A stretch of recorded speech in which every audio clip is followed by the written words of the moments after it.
Ukraine से भारतीयों को लाने से खजाने पर पड़ेगा अतिरिक्त बोझ, अब सरकार रखेगी रोज की आय और खर्चों का हिसाब। नमस्कार दोस्तों, मैं मान्या अरोड़ा, स्वागत है आपका ट्रिगर न्यूज में।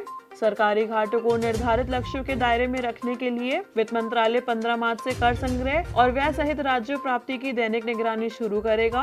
यह कदम LIC के आरंभिक सार्वजनिक निर्गम के संभावित स्थगन को देखते हुए आया है, जिसे रूस यूक्रेन युद्ध और भारत पर इसके प्रभाव के मद्देनजर अगले वित्त वर्ष में 60,000 करोड़ रुपए से अधिक प्राप्त होने की उम्मीद थी। दूसरी ओर यूक्रेन में फंसे हजारों भारतीयों को वापस लाने के सरकार के फैसले से सरकारी खजानों पर अतिरिक्त बोझ पड़ेगा। अधिकारियों के अनुसार कर और गैर कर राजस्व संग्रह की दैनिक निगरानी से सरकार को जरूरत पड़ने पर समय पर सुधारात्मक कार्रवाई करने में मदद मिलेगी। एक अधिकारी ने कहा, CBDT और CBIC को पिछले दिन दोपहर 12 बजे तक के फ्लैश आंकड़े देने को कहा गया है। इसके अलावा अन्य गैर कर और विनिवेश प्राप्तियों को दैनिक आधार पर रिपोर्ट करना होगा। अधिकारियों ने बताया कि लेखा महानियंत्रक को व्यय सचिव को 15 मार्च से 31 मार्च के बीच विभिन्न मंत्रालयों के दैनिक राजस्व संग्रह और व्यय के आंकड़े उपलब्ध करने को कहा गया है। केंद्रीय प्रत्यक्ष कर बोर्ड और केंद्रीय अप्रत्यक्ष कर और सीमा शुल्क बोर्ड क्रमशः प्रत्यक्ष और अप्रत्यक्ष कर एकत्र करने के लिए जिम्मेदार शीर्ष निकाय है।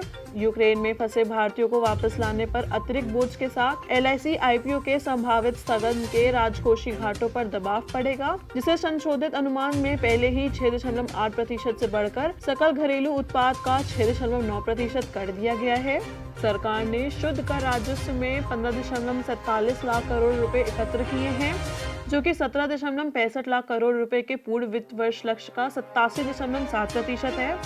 इसी तरह गैर कर राजस्व संग्रह जनवरी तक 2.91 लाख करोड़ रुपए था, या 3.13 लाख करोड़ रुपए के संशोधित अनुमान का 92.9% था।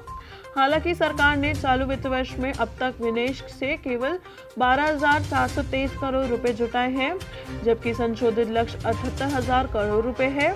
लक्ष्य हासिल करने के लिए वह LIC के IPO पर भरोसा कर रही है। जनवरी के अंत तक सरकारी का कुल खर्च 28.9 लाख करोड़ रुपए रहा, जबकि पूरे वित्त वर्ष के लिए यह 37.70 लाख करोड़ रुपए था।